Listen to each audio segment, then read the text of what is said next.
Hey guys, it's Zach. I want to give a brief opinion before we start the show. I keep hearing rumors that March Madness might be canceled because of coronavirus. And number one, I want to say this. It's very important. If it really is too dangerous to have March Madness happen, fine. I get it. Totally. It's a safety issue. Makes sense to me. But as a fan of basketball and as a former athlete, I really, really hope that every single option is considered before a drastic move is made and March Madness is canceled. I'll be honest, I'd be really surprised if, in fact, it was canceled. You know, the basketball tournament has a massive amount of games. We're not going to pretend it's not what it is. It's a gigantic business. It's a gigantic event that brings in a ton of money. But there are other options. One of the options, the one that's most appealing to me, is the idea of, hey, if it's a big, gigantic safety issue, okay, let's play games without crowds. There doesn't have to be anybody in the stands. Fine, that works for me. Like, I understand not wanting to gather a gigantic crowd of people. You know, you're afraid of spreading germs. Not to mention you're afraid of, massive migration and transit of a bunch of people into all the cities where each of the events take place. Totally makes sense. If you want to, hey, no crowds works for me. But I hope the games happen. I hope that the basketball games take place. I want to watch on TV. And I just find it fascinating, the idea of, two basketball teams, a television crew, and that's it. Only necessary people are in the room. That sounds really interesting and odd to me. We'll always remember the 2020 March Madness where there were no crowds. Or maybe, in fact, it's, they have about 8 basketball teams at each site, and all the teams that aren't currently playing are in the stands watching the 2 teams playing. And so all you have in the room is a bunch of college basketball teams and coaches and, the television crew. That'd be kind of fun, maybe. And again, of course, I've said this before, I'll say it again. If it really is that big of a safety issue and it's a big danger for the players, cancel it. Absolutely, I'm on board with that. Or if the players are too nervous and too afraid of getting coronavirus, they don't want to play, no problem. But a lot of people are coming out saying, we need to protect the players. And there's no consideration for a college basketball player grows up their entire life looking forward to, hoping to, dreaming of playing in March Madness in the NCAA tournament. This is a childhood dream for most college basketball players. And so there are guys out there who this is their one shot. It's the only time in their lives they get to play in this tournament. And they're not going to want this to be taken away from them. So people out there looking to protect the players, I don't think fully understand that players want to play basketball. As a fan, I'd be sad if the games got canceled. Oh, it'd be heartbreaking. I don't want that. I'm happy to watch it on TV. That's where I probably would have watched it anyways. But I really think the idea of having a bunch of games, not having a crowd live and in person in the stands, just having, an empty coliseum with 2 basketball teams and a television crew, that makes sense to me. And I just hope that every single option is considered before a drastic move is taken and March Madness is indeed canceled. Guys, my name is Zach Schaumler. You know that. You're watching Strong Opinion Sports. Let's just get on to the show. All right, 3, 2, 1. Oh my goodness. Good morning, good afternoon. Whatever it is for you, I hope you're having a fantastic day. My name is Zach Schaumler. This is Strong Opinion Sports. Thank you so very much for tuning in. I just realized I pointed back at the wall. My logo isn't over my shoulder anymore. It's just a curtain. I don't know, man. I'm doing well. Hope you're doing well. I got a new haircut. In fact, I want to start with that. I got a new haircut. And if you're one of those people out there who just goes, Zach, can't do it, man. I hate the haircut. Your ears are too big. Oh, actually, you can't even see my gigantic ears because I wear headphones. Thank goodness on the show. Zach, I can't do it. The haircut's ugly. I hate it. And you would not be the first person to tell me that. Nah, it's fine. I don't mind. I have good news. You can listen to the podcast on iTunes, on SoundCloud, on Spotify, Google Play, everywhere you can find a podcast. If you like listening to podcasts, please do me a gigantic favor. Subscribe to Strong Opinion Sports on all the podcast platforms out there. You can listen to the show anywhere. Maybe you're a YouTube person, and that's fine. Hey, if you are, great. Maybe your dad is like, hey, Dad loves podcasts. Tell your dad, hey, Dad, there's this guy named Zach. He's got a silly haircut. But you know what? His opinions on sports are kind of interesting. I don't agree with everything he says, but I like some of his stuff. My point is this. Go listen to the podcast on iTunes. Today's episode is all about the XFL Week 5, and I ingest. I like my haircut, by the way. I hope I probably made fun of myself a little too much. The goal is to be self-deprecating. Probably went a little extreme on that. I don't know. I don't care. Today's episode is all about Week 5 takeaways from the XFL. However, you may not be a gigantic XFL fan. There's still really great content in here about football, about sports. We're going to talk about why stats are so misleading, and I'm going to share some examples, some very specific examples of where stats are totally wrong.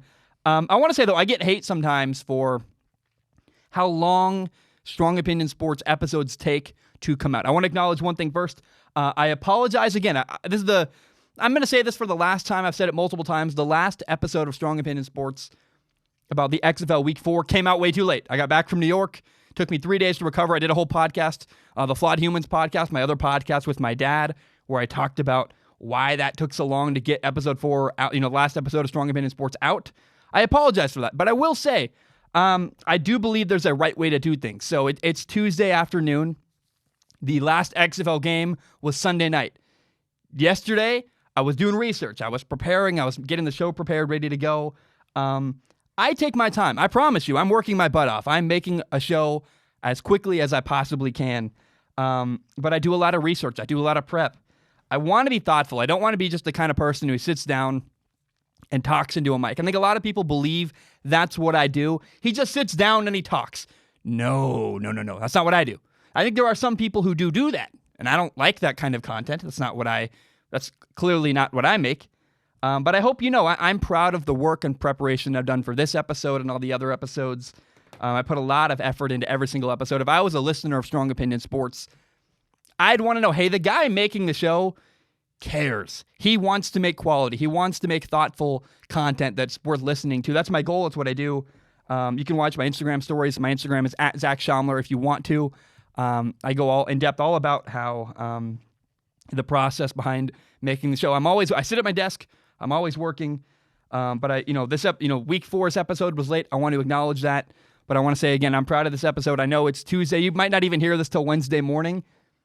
I know Wednesday, Sunday night, XFL ends. Wednesday morning, you're finally hearing about it. Hey, it's because I really want to do it the right way. Take my time.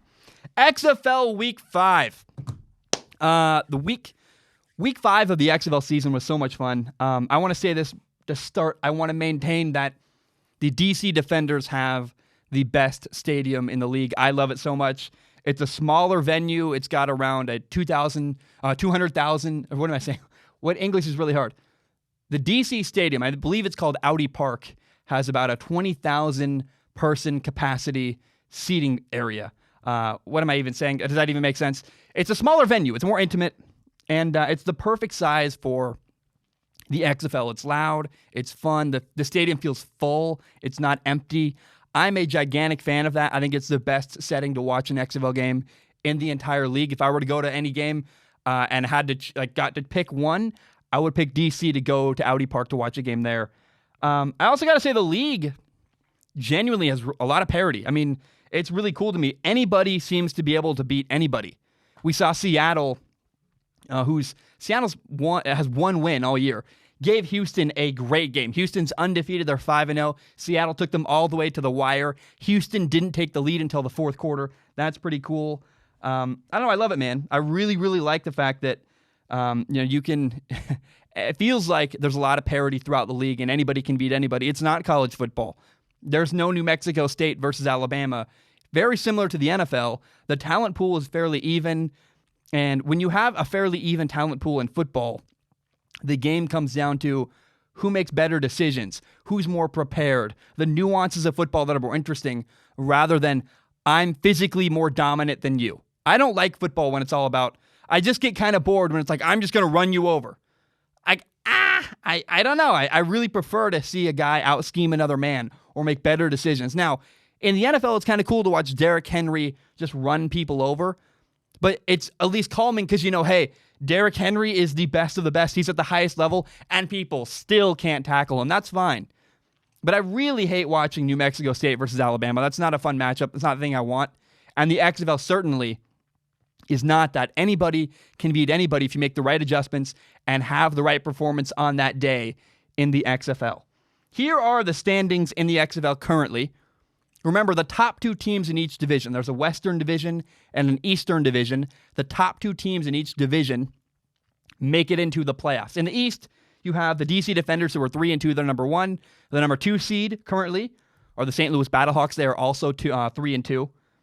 The New York Guardians are the 3rd seed. They are 3-2 as well. And the 4th seed is the Tampa Bay Vipers. They are 1-4. Now in the West, you have the Houston. They are undefeated. The Houston Roughnecks are 5-0. The Dallas Renegades are 2-3. The LA Wildcats are also 2-3. They are the 3rd seed. And the Seattle Dragons are 1-4. But I also got to say a couple more things. I love the access that the XFL has allowed us to have this season. There were a couple moments this weekend I just really loved. It was really fun to watch. In the Seattle-Houston game, a player got kicked out, and they were interviewing him as he's leaving the game in the tunnel. That's awesome. It's really cool to listen to officials when they make a call. You get to hear the whole process, why they're calling what it is. It's not just one brief moment where they go, it's holding, and that's it. You hear why it's holding. You hear why it's defensive pass interference. You hear why a booth review is going the way it is, why a call is overturned, why a call isn't overturned. I love the transparency of that process. I really, really want to see the NFL do that. I also thought it was really cool. I've heard play calls all year, all XFL season. You can hear the coaches calling the plays, and I just haven't cared. Like, it's a bunch of code words. I don't know the code words. It's not interesting to me to hear, Pep Hamilton, the head coach of DC, go, yellow, yellow, yellow. And I'm like, I don't know what yellow means, because it's a word, it's a thing you made up that means something to you. It means nothing to anybody else. But there was a moment in the Seattle game where, a couple times Seattle called Trojan. And I was like, oh. And I got to realize Trojan means a sweep, like a run to the outside with the running back. So on the goal line, when Seattle ran Q Trojan, I went, oh, Trojan means sweep, so Q must mean quarterback sweep, and that's exactly what it was. Seattle ran it for a touchdown. It was the very first time all year I went, the access makes sense. I really understand why they're playing all this stuff. A lot of it's nerdy. It goes over even my head, because I'm like, again, it's words that only mean something if you know the secret code. But it is pretty cool to hear the play calls, and it was the first moment all year when I went, you know what? That was cool. That was valuable, and I liked that. I also want to add, Joel Klatt is phenomenal. Joel Klatt, the Fox Sports 1 broadcaster, I guess just Fox Sports in general broadcaster, he's phenomenal. He does a great job. He's, I believe, the best analyst. Him and Tony Romo are the 2 best, in-game live broadcast analysts of football in the entire game. They're just phenomenal. But Greg Olsen has been a really, really pleasant surprise. And by the way, back to Joel for a minute. Tony Romo's not going to do an XFL game. Tony Romo's bigger than the XFL. Joel Klatt, I believe, also is a little bit bigger than the XFL. Like, Joel Klatt, again, is the best broadcaster in college football. He's phenomenal he's an in-game analyst. There's a play-by-play, and there's the analyst. And Joel Klatt's a phenomenal analyst. I believe that the fact that Joel Klatt is doing XFL games, number one, says he's a good company man. It's good for Fox. They want him there. But also, I believe it shows that Joel Klatt just loves football. He doesn't care if it's high school football, college football, professional football. Joel Klatt loves football, and Joel Klatt with an L. In case I'm not saying, I know his name. I have a bit of a lisp. I'm doing the best I can. Joel Klatt clearly loves football to me, and I think that's awesome. I think it's really, really cool, and I'm really glad he's a part of it. But Greg Olsen's been the surprise of the year to me from the broadcasting standard. He's a NFL tight end. He's currently under contract with the Seattle Seahawks. He's been a Pro Bowler. He's a great tight end. Who would have thought Greg Olsen was going to come onto the scene and be a great in-game analyst? I love him. Him and Kevin Burkhardt are a great fit. They're both from a similar area. They seem to be pretty good friends. They have good chemistry. I love listening to Greg Olsen, and he's the takeaway from this year from a broadcasting perspective. I was actually excited to watch Pat McAfee this year. I'm sad he's really not a part of the XFL at all this year, but there is a bright spot. Greg Olsen. Who would have thought Greg Olsen has been the broadcasting surprise of the year? He's a great broadcaster to listen to week in and week out doing XFL games. Now, There was a really, really important moment during XFL Week 5 we need to discuss. It was the end of the Seattle-Houston game. Here's what happened. Houston had a 9-point lead, which, by the way, in the XFL, that's a one-score game because you can get a 6-point touchdown and then a 3-point after touchdown conversion, giving you 9 points in one possession. So a 9-point game is a one-possession game in the XFL. PJ Walker, the quarterback of Houston, went down, got on a knee, game ended. But there were 2 seconds left. It was 4th down, and PJ Walker was on the 22-yard line. What that means is that Seattle should have gotten the ball 1st and 10 on the 22-yard line going in with 2 seconds left on the clock. That didn't happen. Now, the game ended. They at least allegedly ended. Seattle didn't notice. Seattle didn't argue. Nobody actually seemed to notice the problem. Everybody walked off. The refs were gone. The field is just crowded with players in the middle shaking hands and trading jerseys. Everybody left.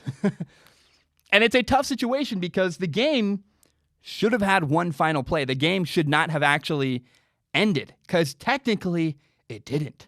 Technically, there should have been still 2 seconds left on the clock. But by the time the XFL officials in the booth realized what had happened, they would have had to organize everybody, clear the field. We got one more final play, and it's tough. And so they decided not to do that. And I want to read what statement the XFL gave about the game because I thought they were really transparent and really cool. Here is the XFL statement regarding the Seattle-Houston game. They said, Saturday's Seattle Dragons-Houston Roughnecks game should not have ended as it did.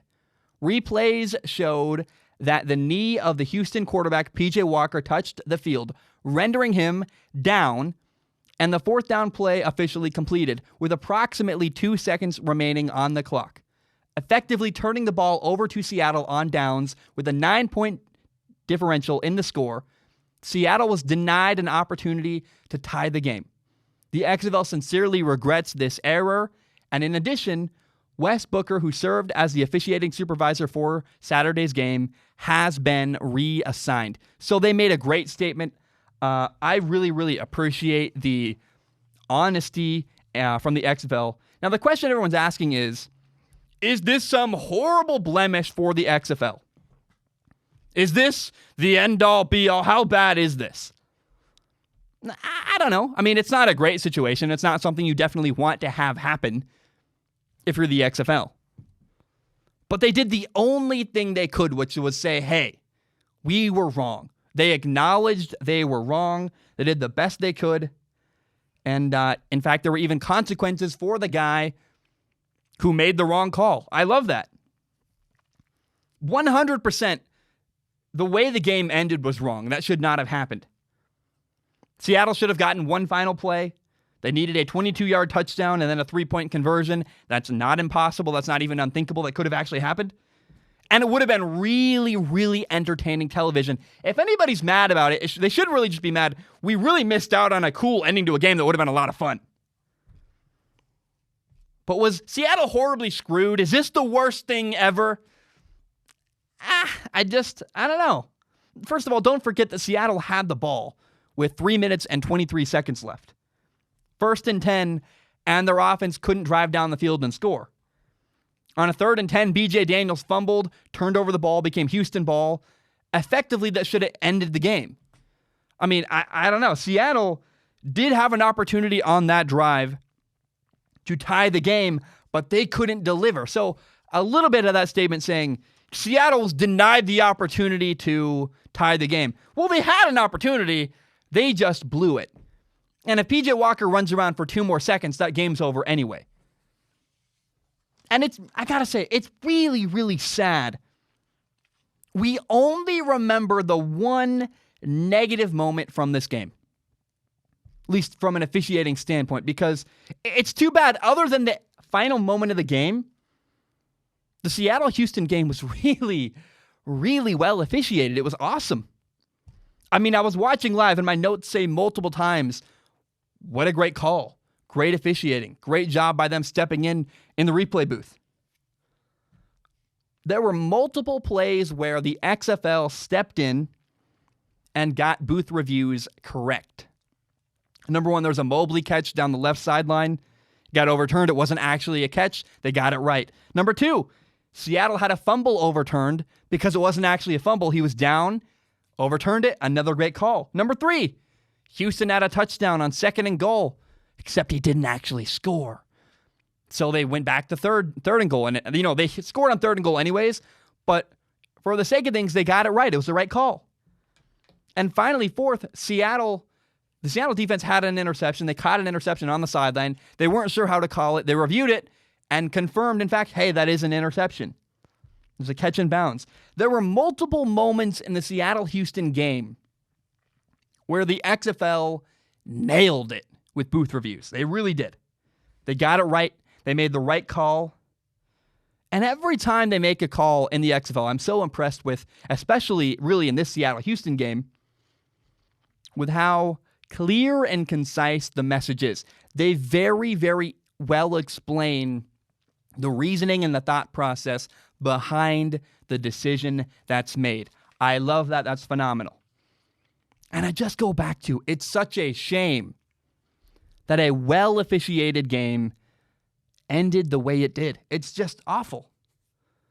But I got to ask, does that one mistake, does that one bad call ruin the credibility of the XFL? It certainly should not. I mean, let's be very, very honest. The XFL is still way better than the NFL when it comes to getting calls right. They're so much more accurate. They're transparent. There are way more accurate, correct calls. And again, we always get an explanation behind why the decision was made. And that's what's interesting. I'm glad the XFL had Wes Booker, that guy, come on and explain why the game ended. And I'll be honest, I watched it and said, that your reason isn't good enough. And clearly the XFL agreed. They punished that guy. They reassigned him. Whatever that means, I think it just means he was fired. Because it didn't really make sense. The XFL did the right thing. In fact, let me be very clear. This horrible ending to a game with, first of all, it's not horrible. That's hyperbole. That's not quite right.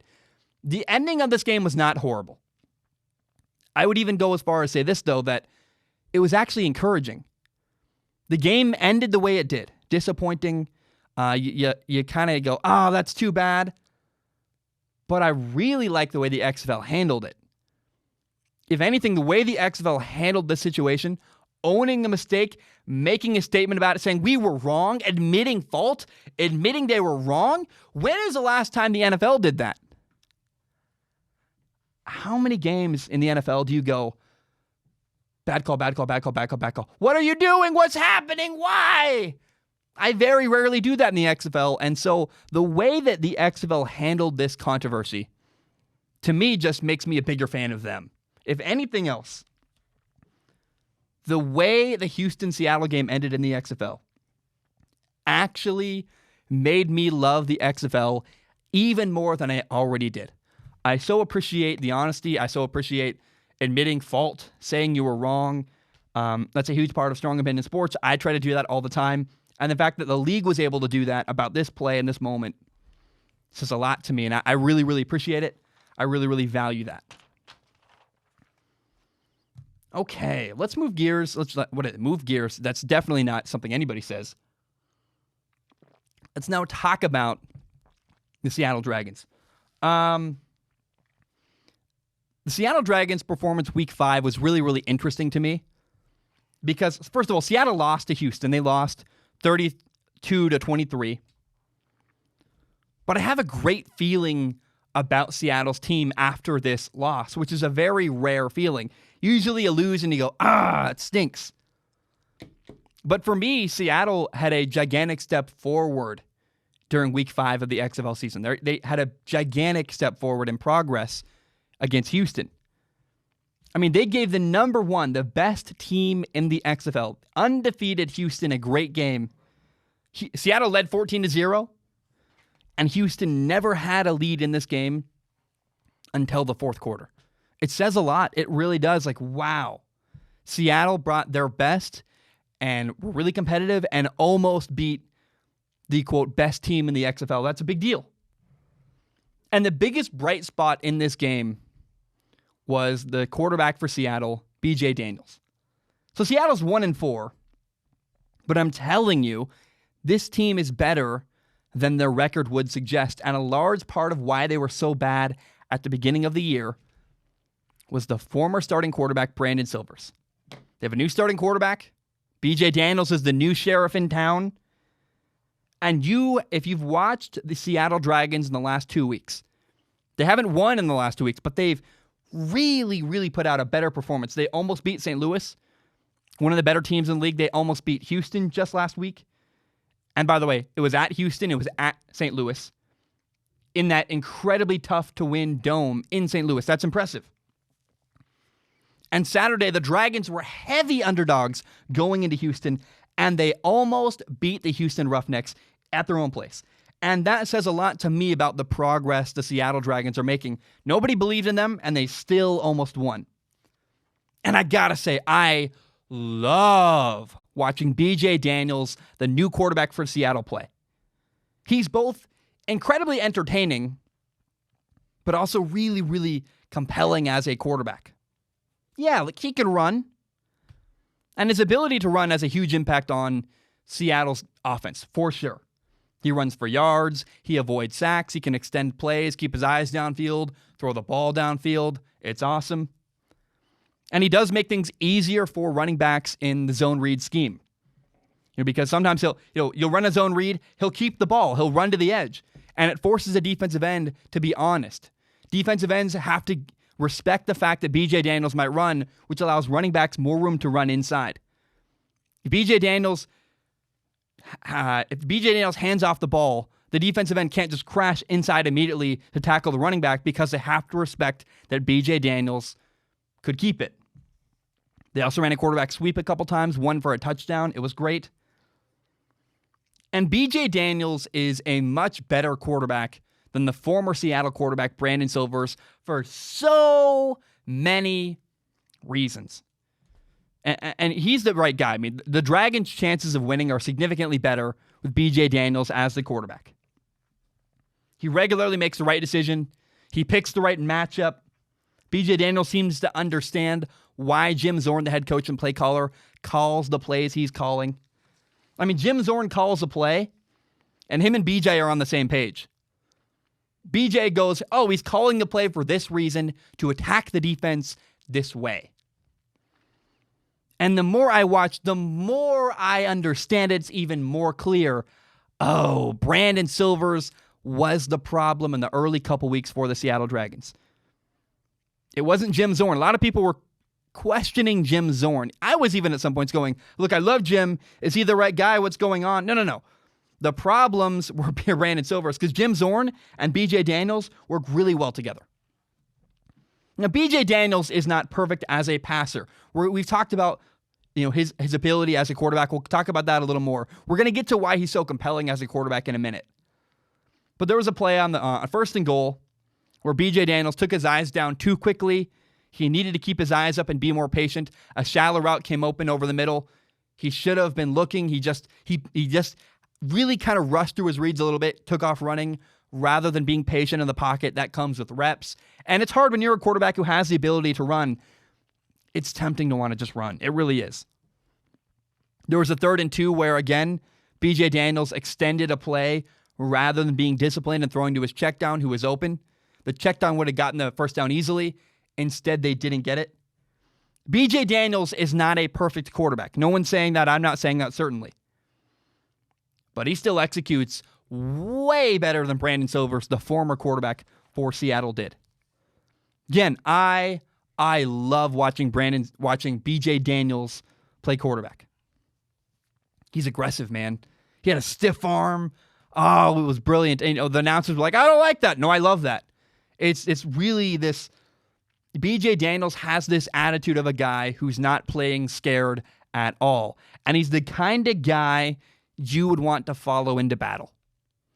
I called B.J. Daniels compelling. Here's why. B.J. Daniels is a great vocal leader and encourager on the football field. There is a massive difference between Brandon Silvers, the former quarterback in Seattle, who is not a leader at all. And we'll get into I've got some further problems with Brandon Silvers even this week. I'm like, what are you doing?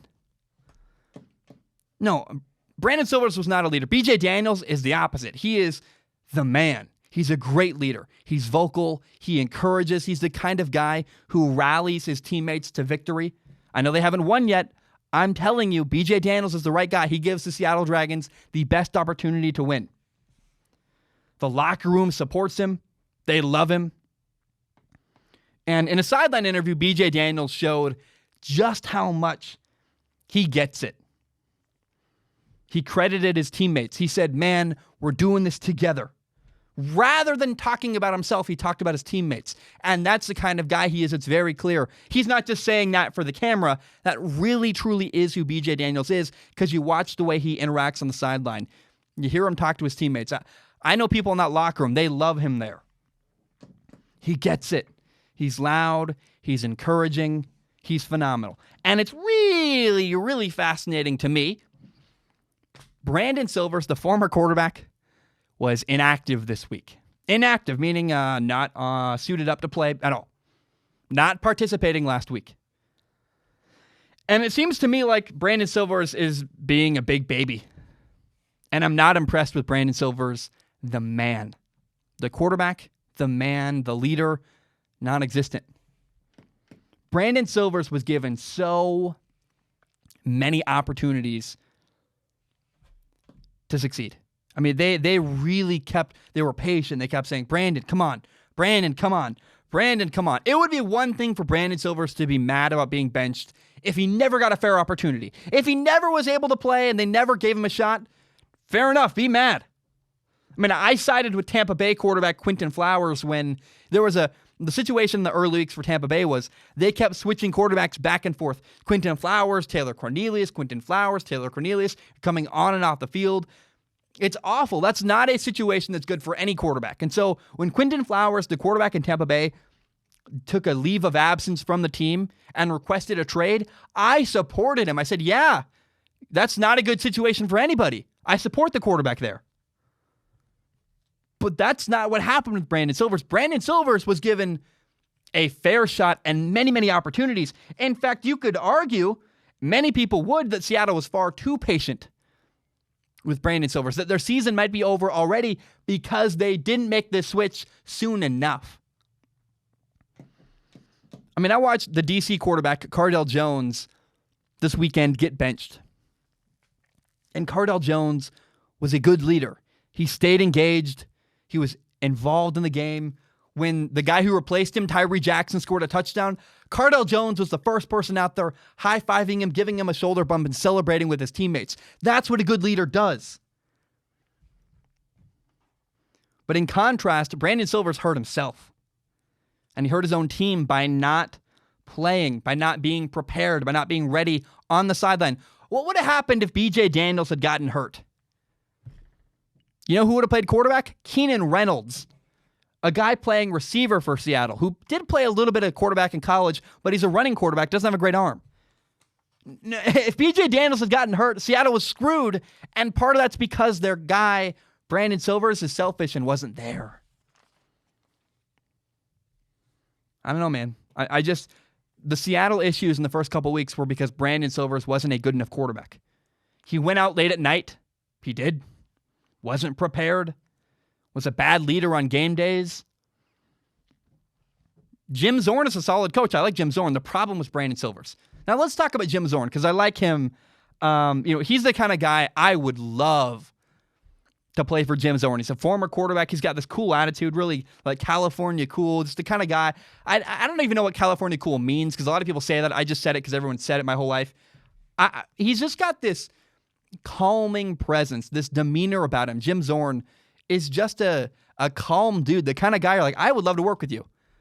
I mean, I saw earlier this year when the quarterback screwed up for Seattle, Jim Zorn was calm, gave very helpful, clear, instructional advice, gave him information. It was great. So I love Jim Zorn. And there was this funny moment where BJ Daniels, the quarterback for Seattle, had blood on his jersey, and Jim Zorn goes, oh, man, you're a cool guy. Only cool guys have blood on their jerseys, and it was just fun. There's a cool vibe to Jim Zorn I really like, but he's not just a likable guy. He's also a good play caller. There was a touchdown with B.J. Daniels. They ran Q Trojan, which is a quarterback sweep to the right. They ran a motion across, and what the motion did, it's the little details that make Jim Zorn a good play caller. They ran a motion across, which isolated the right side of the field. There was the corner ran across the field with the receiver, meaning there was not really a perimeter player to make a tackle on B.J. Daniels. They had a running back leading up with a block. They ran quarterback sweep to the right, easy touchdown, bam, on 1st and goal. And that's a great play call. Multiple times I've seen Jim Zorn do little things like that I go, it's a great play call. I really am impressed with Jim Zorn. He's a good, likable guy. He's also a good play caller. And then we got to talk about, we need to give a lot of credit to the Seattle Dragons defensive line. They did a great job containing the Houston quarterback, P.J. Walker. I'm not a big stats guy, but listen to this.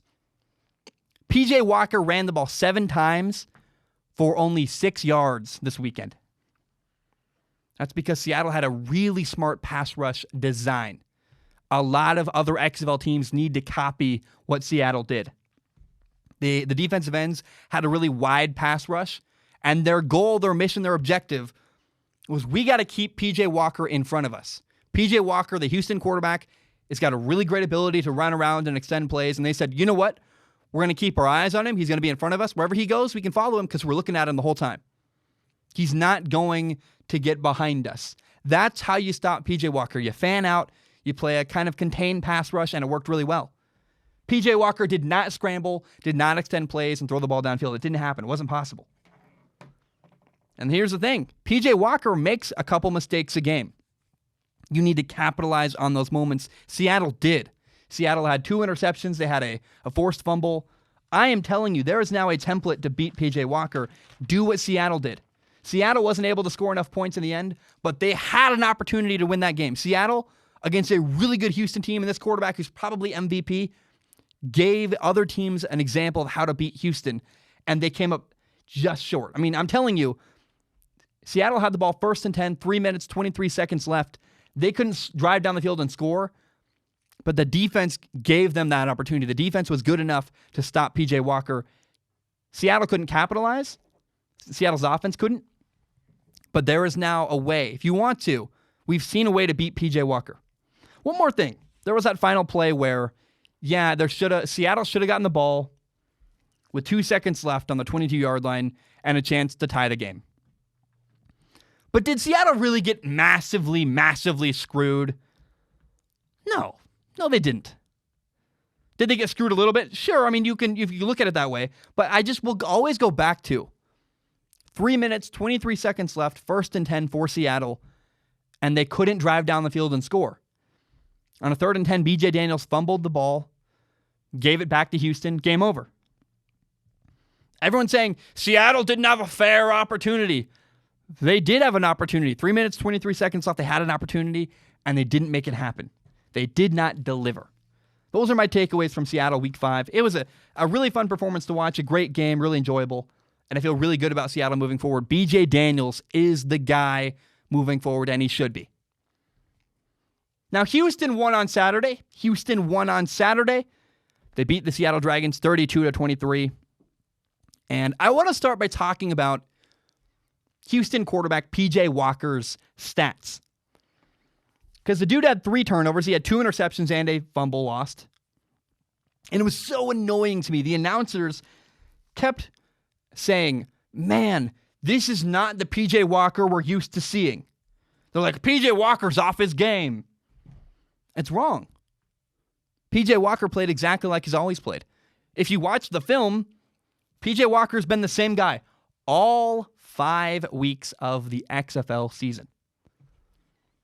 You need to watch film. You can't just watch highlights. You cannot just look at the stat sheet. If you do that, you'll have the wrong impression.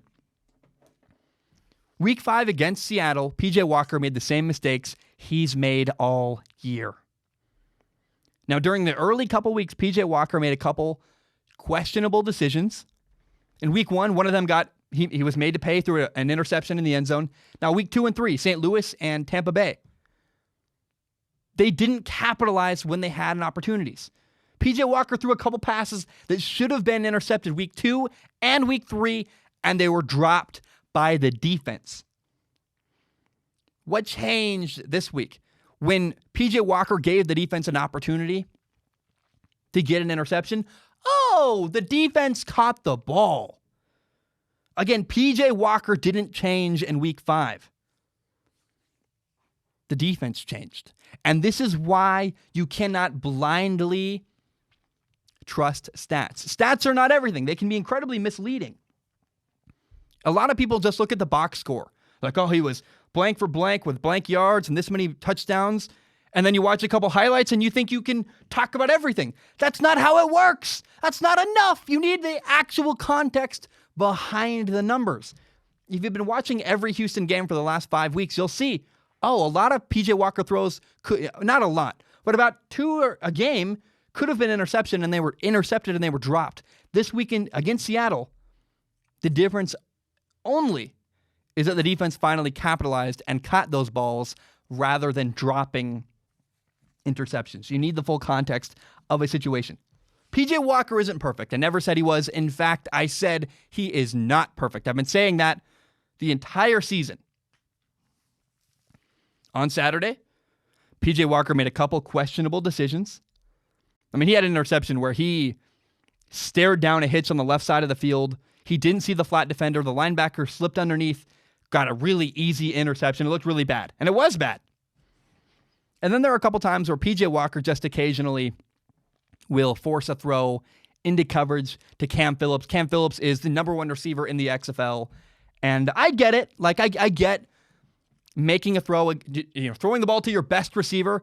I'm going to give my guy a chance. Our best, he's going to go make a play. You got to just trust that he's going to win. I get it.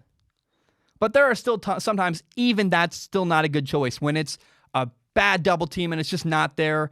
Occasionally, you see PJ Walker throw the ball anyways, and it just happens sometimes.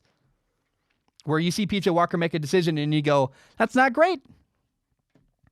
But you also see PJ Walker make some really, really outstanding plays. Even on Saturday against Seattle, where, Seattle had this great pass rush. They didn't allow PJ Walker to run around and extend plays. He made some great throws from the pocket. He does a great job working across the field. He moves. He doesn't need to run and extend plays. He can move within the pocket. He works to his, left all the way across to the right to his 3rd and 4th reads. He had a touchdown on 3rd and goal where his receiver was honestly pretty well defended, and he threw the ball low and outside where only his guy could get it. That's a perfect throw. It's a great touchdown. But you got to understand that PJ Walker is a prospect. He's not a finished product. Everybody's saying, PJ Walker, NFL, blah, blah, blah, blah, whatever you want to say, right? He's not ready today. PJ Walker's not ready today to be an NFL starting quarterback. He's not. But he definitely could become one. He's a young dude. He's incredibly talented. And we've seen a lot of progression from college to now, even from 2 years ago with the Colts to now. He's a better quarterback.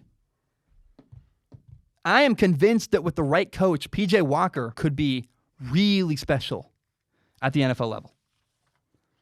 Now, I want to throw a new potential landing spot for PJ Walker out there. I've suggested in the past for PJ Walker, maybe the Carolina Panthers, maybe the Arizona Cardinals should make a move at him because PJ Walker would be a great backup to Kyler Murray. But what about the Saints? What about the New Orleans Saints? Could PJ Walker go there and make it happen? Sit behind Drew Brees for a year or two? Learn from Sean Payton? Develop as a quarterback under Drew Brees? That's a possibility. And I think he'd be a steal because you can get him without wasting a draft pick to have him. The Saints are a pretty good team. They got a good quarterback, Drew Brees. And using a draft pick early in the draft to pick a young quarterback is kind of a waste for the Saints because they need to use those draft picks to support Drew Brees and put the best possible team around him. Here's the answer to that problem. You sign PJ Walker, a free agent quarterback. Bam. Problem solved. Great. It's just food for thought. I'm telling you, PJ Walker could be a steal in the NFL because, again, he's a guy who could become a potential franchise quarterback. He's a prospect Very similar to Tua, Justin Herbert, Joe Burrow. He's a prospect. He needs to sit, learn, develop, grow as a quarterback. But he's no less of a prospect than Tua. But I think you can get a guy like him, again, without wasting an early draft pick. That's a huge get. That's a steal at the NFL level. A team like the Chicago Bears, who has nothing to lose, why don't you sign P.J. Walker? Maybe he turns out to be better than Mitchell Trubisky. That's a real possibility. I would love to see a team understand the value P.J. Walker has. A team like the Saints, that's a great move for them. Instead of wasting a draft pick, you can sign P.J. Walker. Bam, succession plan. I also need to say that the Seattle Dragons really showed a way to slow down P.J. Walker. You know, I've talked a little bit about this previously, but the Seattle Dragons showed a way to eliminate P.J. Walker's ability to run around. There's now a template. If you want to slow down P.J. Walker, you can do it. And I'm really curious how many other XFL teams are going to copy that. So in Week 5, the Seattle Dragons had a really wide pass rush. Now, their defensive ends were told, rush really wide, and your objective is to keep P.J. Walker in front of you. Your eyes should be on P.J. Walker. Wherever he moves, your eyes follow him. If you lose sight of him, that's a problem. Keep him in front of you. Don't let him escape the pocket. And here's a crazy number. It's pretty interesting.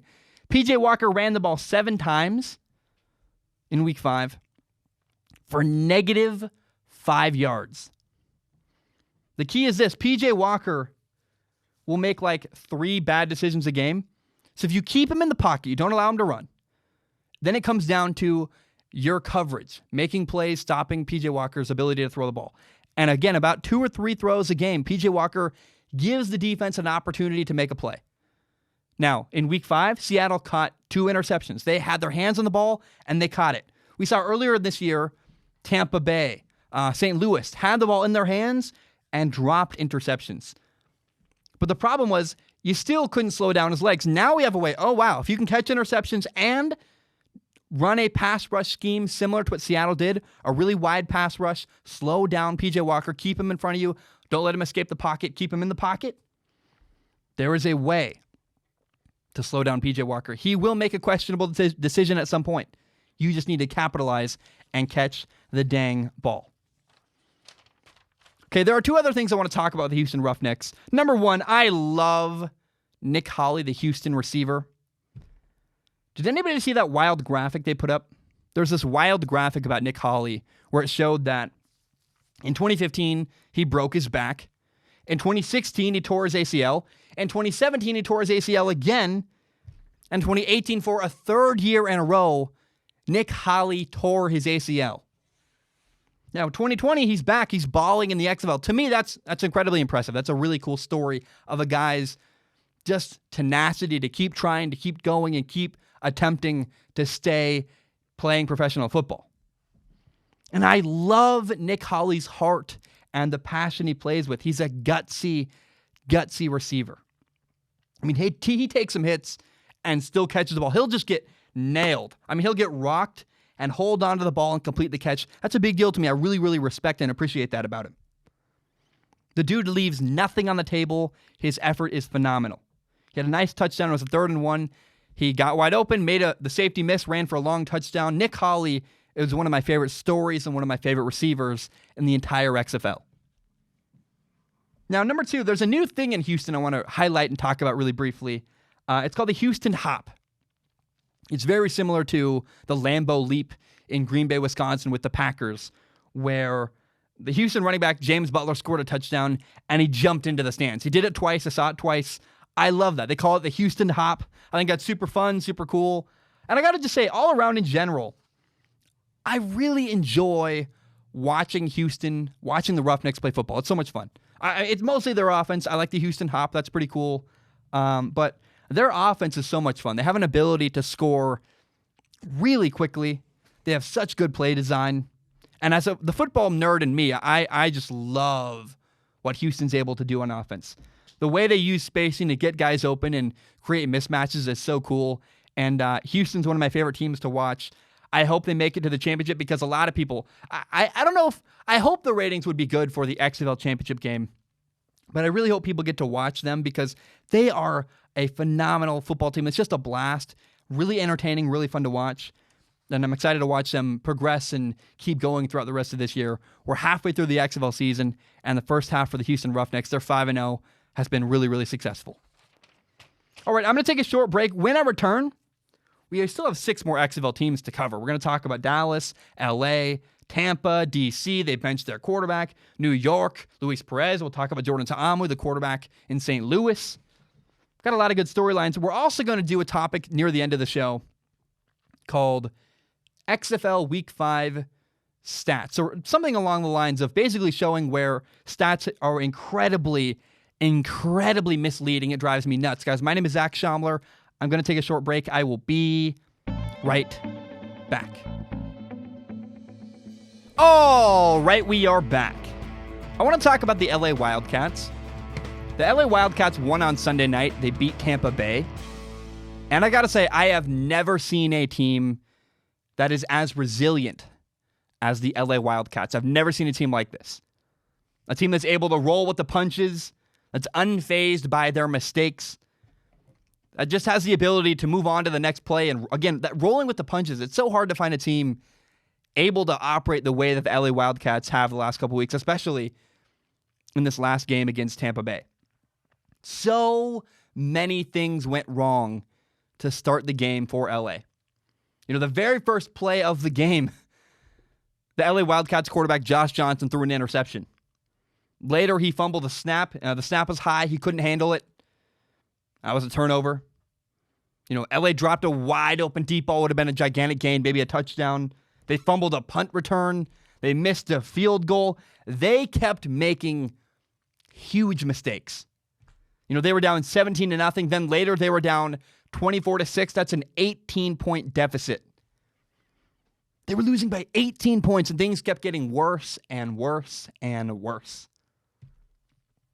But in the end, LA came back. They won 41-34. And 2 people deserve the brunt, the largest amount of credit here. Number 1, it's a head coach, Winston Moss. And number 2, it's the quarterback, Josh Johnson. So Winston Moss is a passionate dude. I've met him. I really love him. And he's the kind of guy that, he's very intense, but he always believed. He always stayed positive, said, come on, men. We got to fix it. We're close. We got to keep swinging. And then Josh Johnson, the quarterback, is so competitive. I talked to him after losing in New York last week, 2 weeks ago now. And the guy was livid. He was angry. He does not like losing. He hates it. He refused to give up. I really believe Josh Johnson is the most underrated and underappreciated quarterback in the XFL. I mean, number 1, he's talented. He so easily can make really tough plays. He makes it look easy. People kind of take it for granted. We don't really pay attention to what he does. I mean, he can extend plays with his legs. He can throw the ball into really tight windows downfield. He can throw the ball over linebackers. He makes phenomenal decisions. He can manipulate defenses. He does all the little things right. And then he's also, again, a really physically talented quarterback. He had a 49-yard deep ball before halftime. It was a perfect throw into a really small window downfield, just a dime. And yet he's so nonchalant. It's just like, no big deal. But Josh Johnson's veteran leadership cannot be overstated. Veteran means attention to detail. And then the leadership means that he rallies the teammates. He rallies the people around him and leads them to victory, leads them to success. People will struggle to believe this. I know that there's going to be pushback for what I'm about to say. But Josh Johnson is the all-around best quarterback in the entire XFL. Yeah, he's talented. He makes some perfect throws, but it's his leadership. He refuses to let LA give up on their season. He refused to let his teammates give up on the game on Sunday. I mean, they had a bad start to the year, and they had a bad start to their game on Sunday. But Josh Johnson keeps fighting. He's the kind of guy that will carry his teammates to fix their mistakes if he needs to. And I don't mean that he's going to be Superman and carry the team on his back. He's not going to play a Superman role. What I mean is that he's going to drag you to work. Come on, guys. We got work to do. We got to fix our mistakes. We got to fix our problems with our team. It's leadership. Again, he's not going to play Superman. He's going to drag you to work. I love that image. Come on, guys. We got to work. And I love the way that Josh Johnson communicates on the field. It's like no other quarterback I've ever seen. He's so comfortable at the line of scrimmage. He just talks. There's a sequence where he goes, "Hey, you, get off the field. Hurry up, bro. We got the clock's running. We got to go. Set hike." Like he's just bam, bam, bam. He's so confident. He's so calm. You got to get off the field. Hey, you got to be here. Jimmy, go over here. We got time's ticking. Let's go. Set hut. I mean, he's just bam, bam. I really appreciate the candor, the confidence. I probably don't do it justice at all because I sound like I'm in a hurry. I'm probably sweating. Josh Johnson is like, here's a better impression of Josh Johnson. It's like, bro, come on. You got to get out the field. We only have 4 seconds. 3, 2, set hut. I mean, he's just so, like, even suave is the word. He's just very comfortable and confident on the field. And I am telling you, do not sleep on LA. Do not sleep on the LA Wildcats. The LA Wildcats have the most potential in the entire XFL. I mean, they had dropped passes. They had dropped interceptions. They had fumbles. They had turnovers and interceptions of their own. Awful special teams. A fumbled punt. A missed field goal. And yet, they still won on Sunday. Despite all that horrible crap that went wrong, the LA Wildcats still found a way to win. And I'm telling you, if and when LA finally can put a complete game together, a game where all 3 phases, offense, defense, special teams, a game where they all play well, LA is going to be scary and they can beat anybody. Each week, very, very slowly, LA gets better and better. They're cleaning up their mistakes. And I am telling you, keep an eye on LA. They could win the XFL championship. Keep an eye on LA. They're a good football team. They're better than people realize. And I got to go back to that idea of their mentality, their willingness to keep fighting despite all the bad things that happen. You know, in baseball, you have batters that they'll strike out. And they'll strike out over. They'll have like a horrible game, slump where they haven't had a base hit in like 3 days and they struck out 9 times. And the guy just keeps swinging, and eventually it works. You just keep swinging, and you keep swinging, and eventually you connect it and make it happen. LA is the same way. I mean, on Sunday, everything went wrong, and they just kept swinging, and eventually they connected and made it happen and found a way to win that game. I was so impressed. I've never seen a more resilient football team than the LA Wildcats. Now, the Dallas Renegades make me sad. They just make me very, very sad. Now, a very small part of me wants to be proud of myself because I was right about the Dallas backup quarterback, Philip Nelson. I've been saying the same exact thing about Philip Nelson since week 1 of the XFL season. And it's not that fulfilling or that impressive really to be right because, it's not like I had some crazy theory and said some out of left field wacky thing. It's just what I see on film as an objective fact that the Dallas quarterback, Philip Nelson, is just a limiting factor. His inability to throw the ball downfield is a massive, massive limiting factor to the Dallas offense. Dallas cannot succeed with Philip Nelson at quarterback. That's brutal. It's also honest. Vegas was very, very wrong about this game. You had Dallas playing New York, and for some reason, Vegas had Dallas as the favorite to beat New York this week. If I'd known that, I've never, ever gambled in my entire life. I've actually turned down gambling sponsors because it's one of my weird principles. I just I'm good. But man, I even me, who opposes gambling strongly because I've got family members who had horrible addictions and I stay away from it. Even me would go, I might put money on New York beating Dallas because Dallas's quarterback, Philip Nelson, can't get the job done. And like I said they would, listen to the show from last week, I said, hey, New York's going to beat Dallas, and New York did beat Dallas.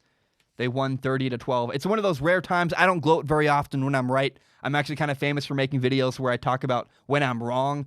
But man, I saw this coming a mile away. I was right.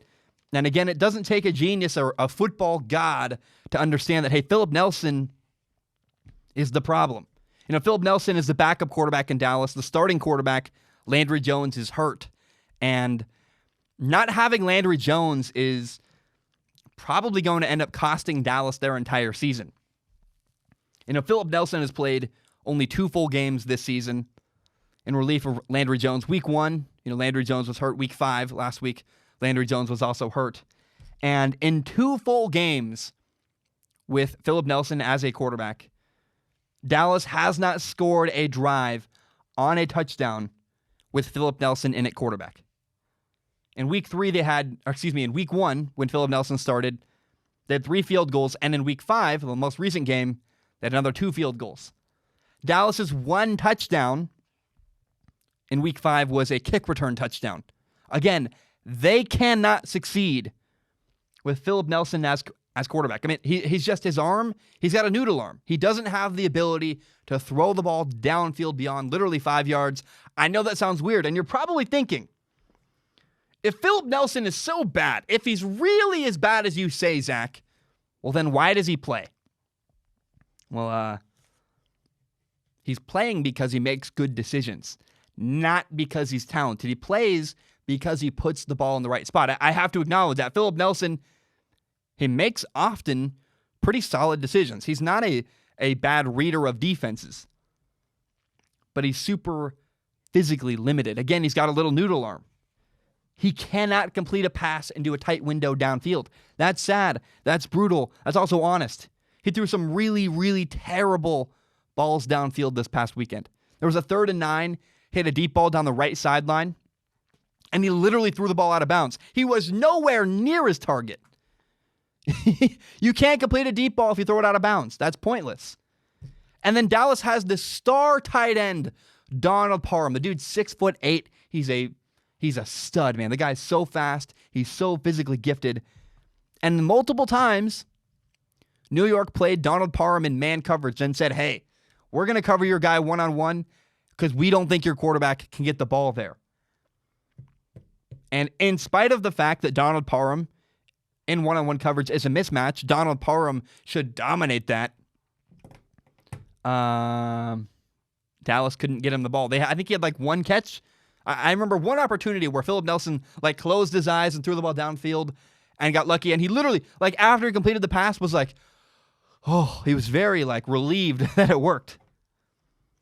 Because Philip Nelson, for the majority of the game, when Donald Parham, the star tight end for Dallas, was in man coverage and open, by the way, Philip Nelson literally was physically incapable of getting him the ball. Again, it's sad. It's brutal, but it's also a harsh reality to say that Philip Nelson is the problem. He will be the reason why Dallas will not win more games. If Philip Nelson is the quarterback for Dallas, they cannot win. It's not possible. Now, I do want to say one thing. I want to defend Philip Nelson. If you look at the stat sheet, he had 2 interceptions. It looks pretty bad. Philip Nelson, 2 bad decisions, 2 interceptions. They were not bad throws. They were actually tough breaks. Both balls were tipped up and caught by defensive linemen. That's not his fault. So I want to give one respectful, kind thought towards Philip Nelson. His 2 interceptions were just unfortunate, unlucky plays. They were not terrible decisions. You shouldn't bash on him for, he's so bad, blah, blah, blah, and he had 2 interceptions. He's bad, blah, blah, blah, can't throw the ball downfield. But at least the 2 interceptions he threw were not directly his fault. They were balls that were just unluckily tipped up and caught by defensive linemen. Okay. Let's talk about Dallas. Dallas, what am I saying? Let's talk about DC. The DC Defenders won on Sunday. It was a good win. They won at home. And I got to say, if we're going to talk about DC winning at home, I love DC's home stadium. It's beautiful. It's the best home stadium in the XFL. It's a smaller, more intimate, perfect spot to watch a game. And they beat a really good team, St. Louis. They won 15-6 over St. Louis. And here's the key to the game, why DC won. DC benched their struggling quarterback, Cardell Jones. DC started running the ball. In the first 9 plays of the game, DC ran the ball 8 times. They threw the ball only once. And it really showed that, hey, we're not that confident in our quarterback, Cardale Jones. And also, we really believe we can run the ball incredibly well against St. Louis. Now, Cardale Jones' first pass, I believe it was a 3rd and 11, was incomplete. And on his second throw of the day, he avoided a sack. He extended the play. He's running to the sideline.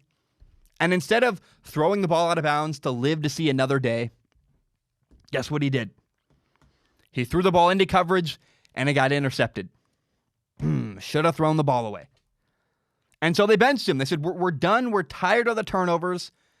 The DC defenders benched Cardale Jones and put in Tyree Jackson at quarterback, the quarterback from Buffalo. University of Buffalo, played briefly with the Bills. And he came in and was very fine. Tyree Jackson was fine.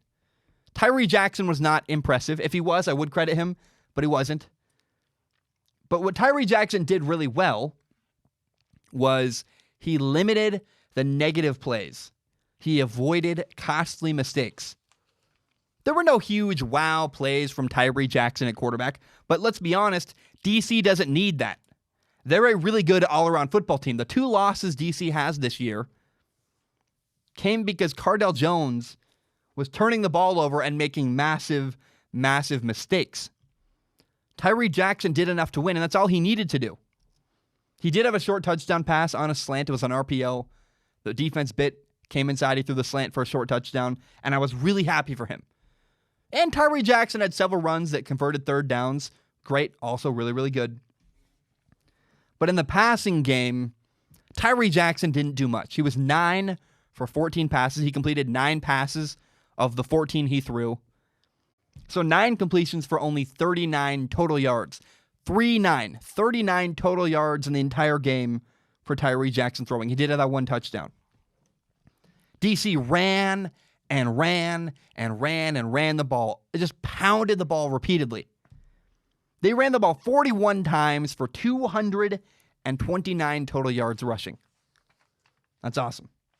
Now, Tyree Jackson made a couple of mistakes in the passing game. There was a play where he bailed out of the pocket way too early on one play. St. Louis brought the blitz. And yes, blitz makes you nervous, but DC's offensive line was able to pick it up. And in spite of that, Tyree Jackson just bailed out of the pocket way too early, like he didn't trust it. There was another play where he had a deep crossing route wide open.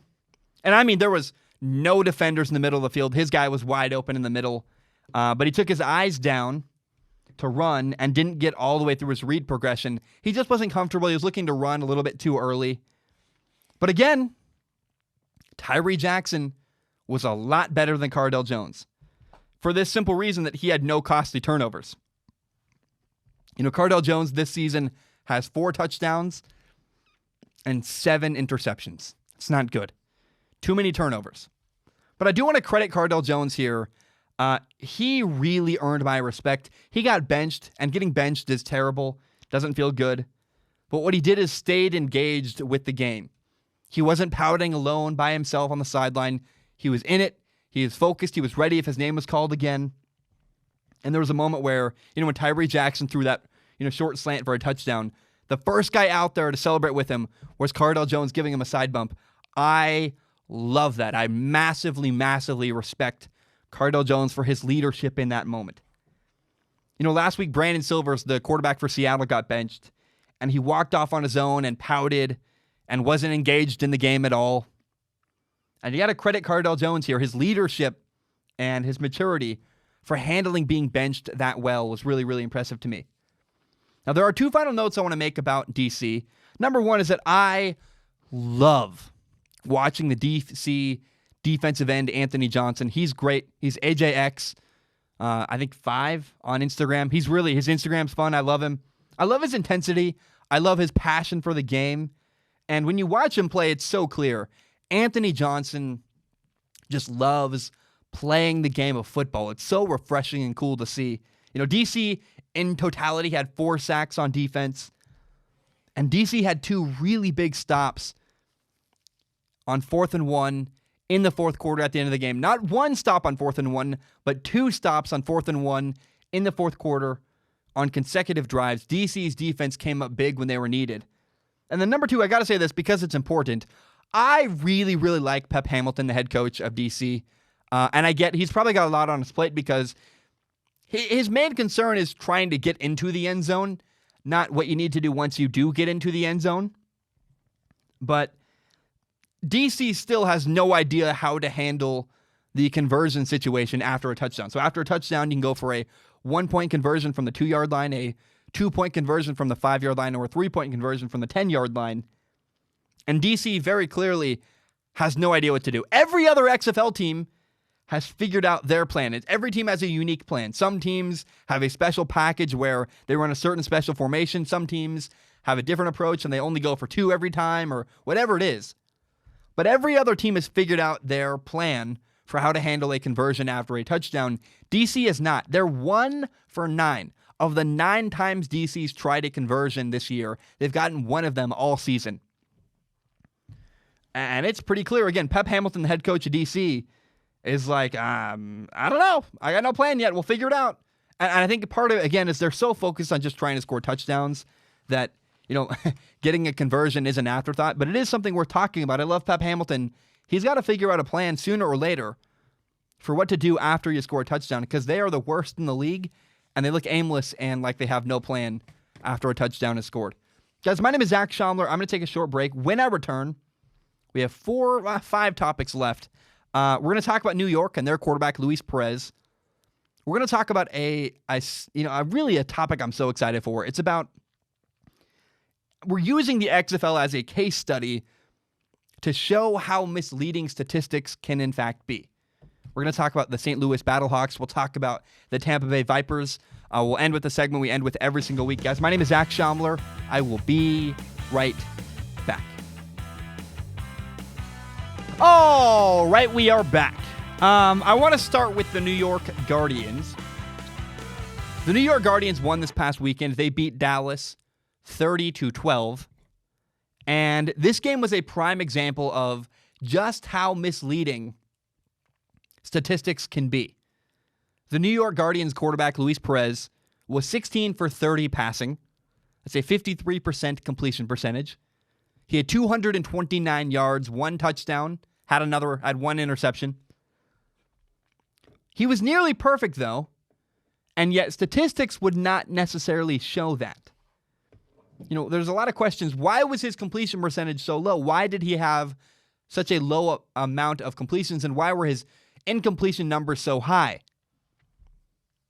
There are 2 reasons for that. Number 1 is he kept throwing the ball away to avoid sacks and to avoid having negative plays. He'd throw the ball into the stands rather than forcing the ball into coverage or rather than taking a sack. And people got to understand that incompletions are not all bad. We regularly treat incompletions like they're just the worst thing ever. But that's not true. Things are not all necessarily just black and white. There's nuance here, and nuance matters. Not all completions are bad completions. There is such a thing as good incompletions. New York also had 6 or 7 dropped passes. I personally lost track after the first 4. I went, oh my gosh. But Luis Perez threw some really great throws that got dropped. And that you can't account for in the statistics category. Also, his 1 interception was actually a great throw. It was a back shoulder fade that Mikhail McKay tried to catch one-handed. The ball kind of bounced / rolled off of his hands, got tipped into a defender's hands, and intercepted. I like Mikhail McKay. He's a big, strong receiver. He's got this really cool hood he wears on game day. But he has average hands, and that interception was on Mikhail McKay. It was not Luis Perez's fault. Oh, and by the way, that people say, well, he only had 1 touchdown. The reason why Luis Perez only had 1 touchdown was on the 1-yard line, they took him out of the game, and they put in the backup quarterback, Marquise Williams, who's more athletic, to run a QB keep to score a touchdown. But Luis Perez is so awesome, man. He's a great vocal leader. He's a great communicator. And that cool moment, on the 1-yard line when Marquise Williams scored a touchdown on a quarterback keeper, you hear Luis Perez, who was mic'd up, you can hear him say, "That's a great call, coach. Good job." He's a team guy. He doesn't care about his numbers or his statistics. He doesn't mind if he has 50,000 incompletions. As long as his team wins, he's fine with that. He does what's best for his team, not what's best for his stat line. He doesn't care about the stats. He cares about winning and making good decisions, even if it means throwing the ball into the stands and hurting his, quote, completion percentage. Luis Perez, again, is a team guy. He was voted a team captain in the past week. That's really impressive. He wasn't even the starting quarterback week 1 for New York. And then also New York lost both of their starting tackles on the offensive line in this game. Their left tackle got ejected for fighting. Their right tackle got hurt and missed the rest of the game. And yet, despite having both of his tackles missing, a right and left side, Luis Perez still made great decisions and succeeded. And he stepped into throws as he was hit. He was getting hit a lot, but he was not afraid to get hit. He stepped into his throws, got knocked in the face a couple times. And he really only made one bad decision all game. It was a throw early in the game where he threw, I believe it was even on the first drive, where he threw an incompletion down the left sideline, kind of forcing a throw deep into double coverage. But that was it. I mean, the rest of the game, man, he did a great job. And you got to understand that Luis Perez is everything you would want in a quarterback. He's super coachable. He makes great decisions. He's a good vocal leader. He can beat man coverage with really accurate throws. Does a great job working through his progressions. He can start on the left side of the field, go 1, 2, that's not open. Where's my third read? That's not open. I can throw all the way across the field to his fourth read in his progression. It's a big deal. He's a great quarterback at reading defenses. And he avoids negative plays. He's not afraid, again, to throw the ball away, to avoid a sack, do what it takes to avoid a negative play. You got to understand, Luis Perez is Tom Brady. I mean, really, I'm dead serious. The way they play the game is so similar. It's such an efficient style of quarterback. I don't know, man. Luis Perez is just a student of the game, and I personally really enjoy watching him play. He wins because of his leadership and because of his preparation. Everywhere Luis Perez has gone, he's overachieved, he's surprised people, and the reason why he does that is because of his preparation. He's prepared, he's talented, but his preparation allows him to make good decisions to get the ball in the right spot, and his preparation allows him to have the talent to be ready when his name is called. He works incredibly hard. Again, he's prepared. He knows where to go with the ball, and because he does a lot of off-season training, he's prepared to make the right throw when it's required of him. I love it, man. I really, really enjoy watching Luis Perez. It's such a blast. It's really cool. It's been fun to watch New York come together as a team in the last 2 weeks. New York's defense plays differently with Luis Perez at quarterback. They just do. They're more confident. I think it's because they realize they have a quarterback who gives them a chance to win, and their effort isn't going to be all for naught. There was a play where Dallas ran a trick play, a flea flicker, and Dallas, normally you would see a defense maybe be undisciplined and give up a big gain there. New York was not. New York was completely disciplined. Safeties stayed home. Everyone did the right thing. And it's just fun to watch. Their defense, with Luis Perez at quarterback, New York's defense has made a big step forward and really improved. I also love New York's running back. Darius Victor is awesome. He's a super physical back. He runs really, really hard. And as I look around the XFL, I see so many quality running backs throughout the league.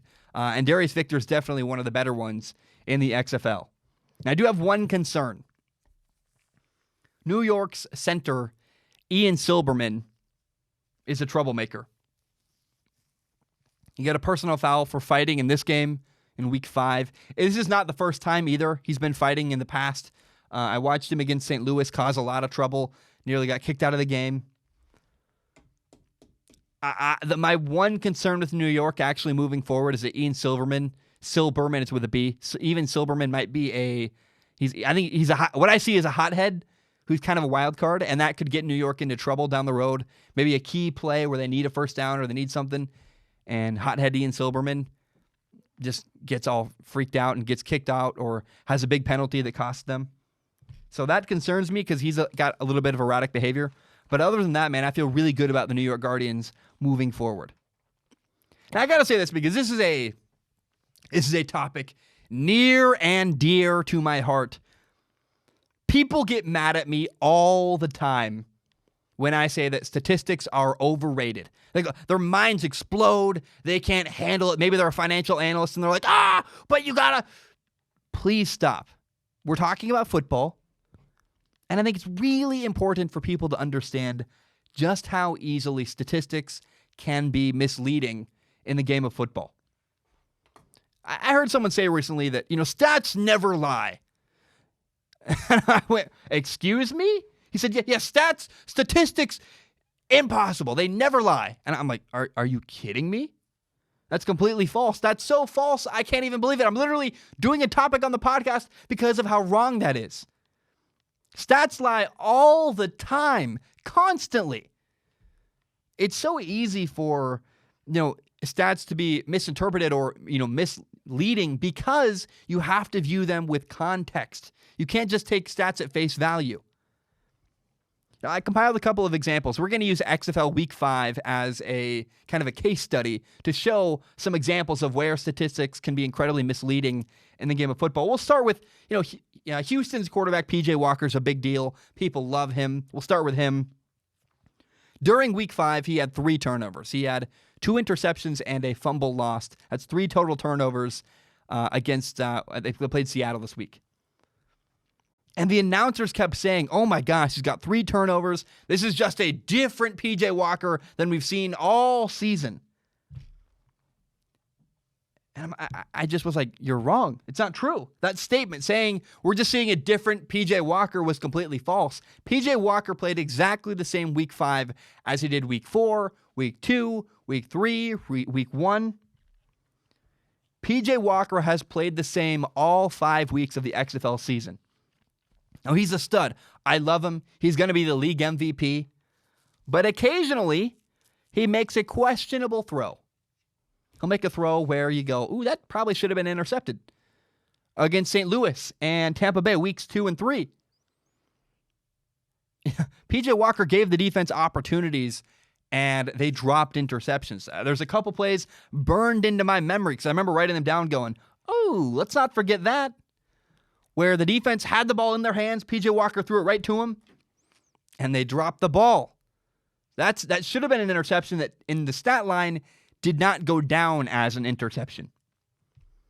But people, if you just look at, if the only way you analyze P.J. Walker and you go, well, in the first 5 weeks, I looked at his highlights, and his highlights aren't going to have turnovers, and then you look at his box score, and you go, well, he had no turnovers week 2 and 3, so, well, clearly, we're just seeing a different quarterback week 5 than we've seen all year. That's where that quote comes from, and it's because people don't dig deeper.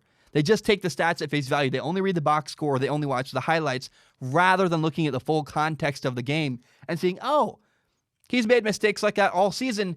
Just week 5, the defense happened to actually catch the ball.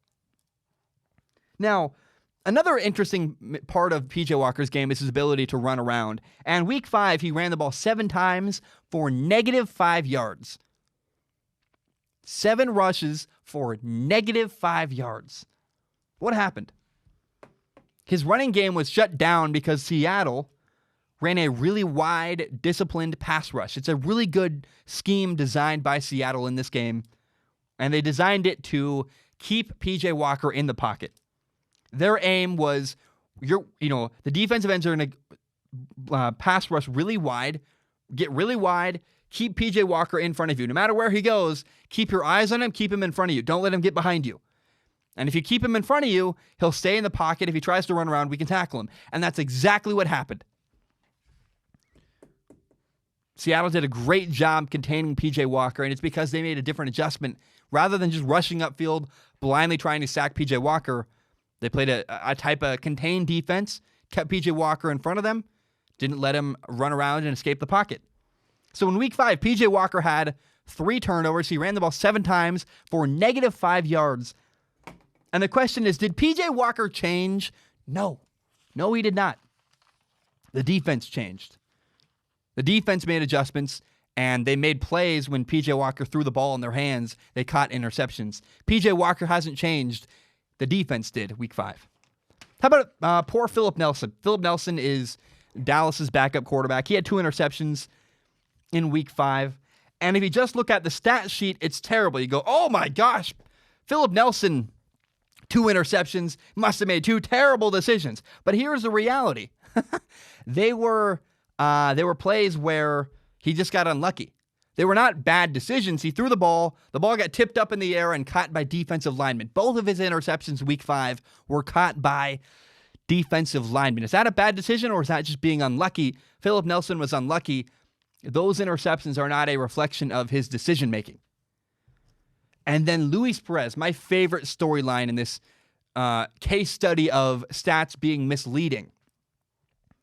New York's quarterback Luis Perez in week 5 was 16 for 30 passing.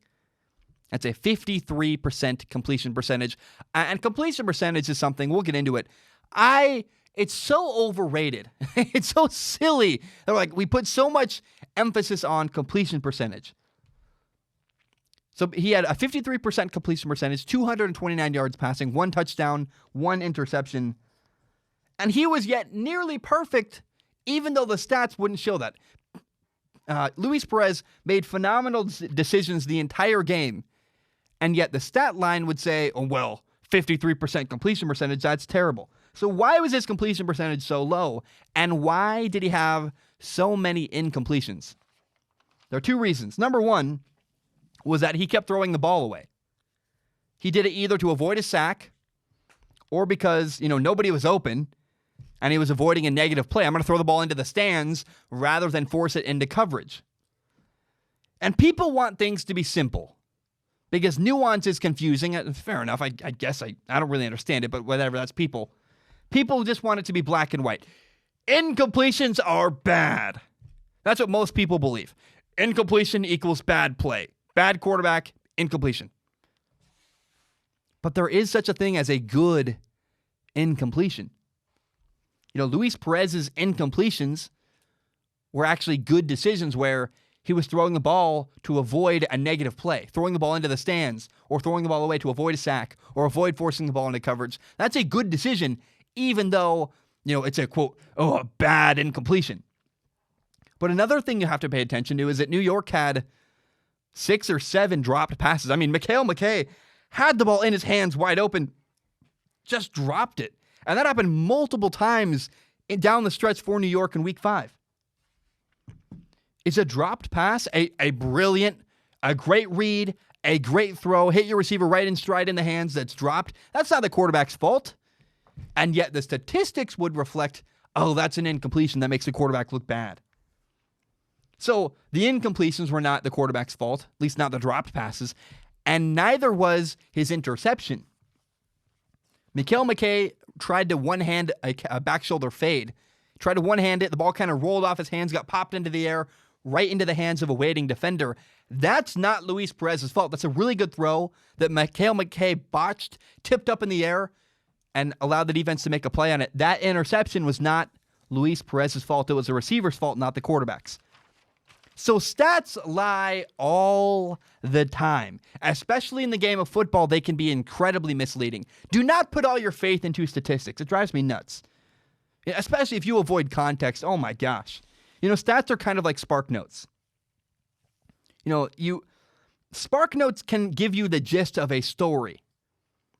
But to fully understand what happened in a book, you need to read the whole book. You need to read the whole story. You can't just read the Spark Notes. Stats are, again, like a Spark Notes. They're a shortcut.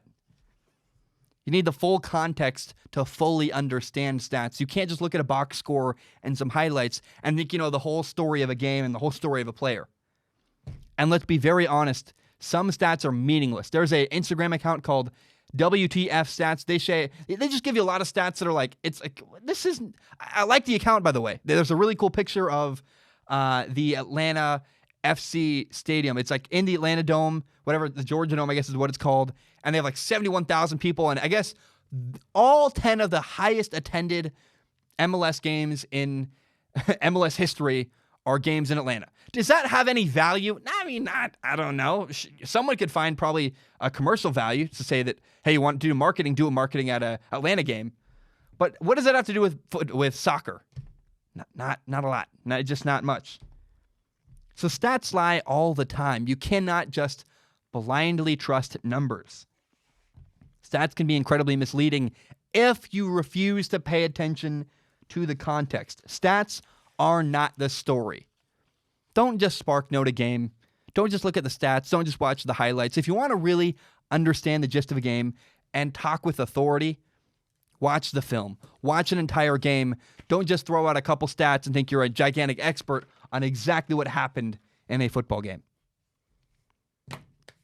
Okay, on Sunday, the St. Louis team, what am I saying? On Sunday, the St. Louis Battlehawks lost to DC. And the really sad reality for the St. Louis Battlehawks is that it was a step backwards for their quarterback, Jordan Ta'amu. He was not polished as a quarterback this past weekend. There's a play on 2nd and 8 where he held onto the ball too long. He had an open route. He had an out route open on the right side of the field, and he took a sack instead. And it was like he didn't understand who the play was designed to put in conflict. The corner bailed and dropped off, letting the flat get open. The linebacker on the right side flowed inside with an in-breaking route, and the flat was just wide open, and Jordan Ta'amu couldn't recognize it, didn't understand what happened, held onto the ball too long, and took a sack. And then on the first play of the game, earlier in the game, on the first play, there was a guy wide open deep, and Jordan Ta'amu missed the throw. He just overthrew him. And on a 3rd and 10, there was some pressure, and it forced Jordan Ta'amu to step up in the pocket. He kind of panicked and threw the ball to his check down way too early, who was not open, by the way. The check down was completely covered. Threw an incomplete pass rather than being calm and working through his progression or stepping up in the pocket, extending the play, keeping his eyes downfield, looking for someone to be open. Instead, he hurried himself, forced the ball early to his check down, and threw an incomplete pass. Jordan Ta'amu was just a bit off. He was just a bit off in this game. And St. Louis had protection issues. There were a couple of plays where the protection wasn't great. There was an injury in the offensive line. But the offensive line is not a good enough excuse. They played good enough for Jordan Ta'amu to do well. And Jordan Ta'amu's average decision-making and lack of execution were certainly not the offensive line's fault. The offensive line doesn't throw the ball. The offensive line doesn't hurry themselves. They don't miss throws. They don't make bad decisions. The offensive line can allow guys to come early, but that's on Jordan Ta'amu to handle that better. And Jordan Ta'amu did not handle a lot that great in Week 5. Week 5 was just, again, a gigantic step backward from Week 4. Week 4, Jordan Ta'amu had his best performance as a quarterback at any level. I'm convinced of that. Week 5 was a step backward from decision-making, from an accuracy standpoint. And St. Louis, just as a team, had multiple opportunities late in this game, and they blew it. They got stopped on 4th and 1 twice in the fourth quarter. And it was a team loss. I mean, they had protection issues. They couldn't win on 4th and 1 up front 2 times in a row. They had a punt block. They missed a field goal. And Jordan Ta'amu was not his best. In Week 5, St. Louis lost to DC, and they did not deserve to win the game. All right. Tampa lost to LA on Sunday night. And despite the loss, quarterback Taylor Cornelius ended up earning the starting job, if you ask me. He was 22 for 34 passing, 300 yards, 2 touchdowns, 2 interceptions. He also ran for 45 yards and another touchdown. He did have those 3 turnovers, the 2 interceptions I talked about. He also had a fumble that LA picked up and ran for a touchdown. He was hit as he threw. I don't know. It's not really his fault. But Taylor Cornelius also made a bunch of really good plays. And he's not the best quarterback in the XFL, but Taylor Cornelius is the best quarterback on the Tampa Bay Vipers roster. He's got the highest ceiling, is capable of the most success in Tampa. He had a big throw on 3rd and 13. It was a dime on an out route. He had a play on 2nd and 15 earlier in the game. Oh my gosh, it was one of my favorite plays of the weekend. Just because it was, from a fundamental standpoint, it was just such a great play by the quarterback. He stepped up in the pocket. He was looking left. He moved right. His second option wasn't there. He found his third option, had great timing, threw the ball. It just was a phenomenal throw on 2nd and 15 for a big gain. Just really good quarterback play, working through his progressions, having great movement in the pocket. And he throws a pretty ball. I mean, I will say, Taylor Cornelius has a great arm. One of the few quarterbacks I watch throw the ball and go, ooh, that's smooth. That looks really pretty. That looks really good. I do wish that Taylor Cornelius was a more vocal leader, a little bit more of an encourager. But I do have to say, my big takeaway from Tampa Week 5, Tough loss, had a big lead. They gave it up. But I will say they walked away with, I walked away with a big feeling that, the best quarterback in Tampa Bay is Taylor Cornelius. He's the guy and should be the guy moving forward. Guys, that's all I have. Thank you so very much for tuning in. I want to end the show with this message. 4 years ago, my younger brother took his life. And I learned 2 really painful lessons when that happened. Number 1 is that if you're struggling, go get help. My brother never talked to anybody. Him and I hung out a lot. We worked together. We played Halo together. We played high school football together. He never told me he was struggling. Never told anybody. And so I encourage you, if you're having a hard time, reach out to somebody, a teacher, a coach, a parent, somebody. Go get help, especially an authority figure. Go get help. Do not suffer in silence. Do not just walk away from life without getting some help, man. I really encourage you. If you have nobody to talk to, if there really is nobody in your life you can turn to, you can call the suicide hotline, 1-800-273-8255. The suicide hotline is 1-800-273-8255. The other painful lesson I learned is, and I encourage everybody of this, man, make sure the people in your life know how much you love them. Make sure the people in your life know how much you care about them. My brother and I regret not hugging him more, not telling him I loved him more. I encourage you. My brother and I had very shallow conversations. We talked about girls and sports and movies and video games, and we never really had a deeper conversation where it's like, hey, man, how are you doing? What's going on in your life? Do you know that I love you? Do you know that I'm here for you? I didn't make it clear enough to my younger brother that I was there for him if he was having a hard time. So again, I encourage you, if you're struggling, go get help, and then make sure the people in your life know how much you care about them, that you're there for them if they need it. I want to end the show today with a Jim Carrey quote. Well, I'm going to read the quote, then I'll explain why. It's beautiful because it's really true, and you got to give yourself a fighting chance in life.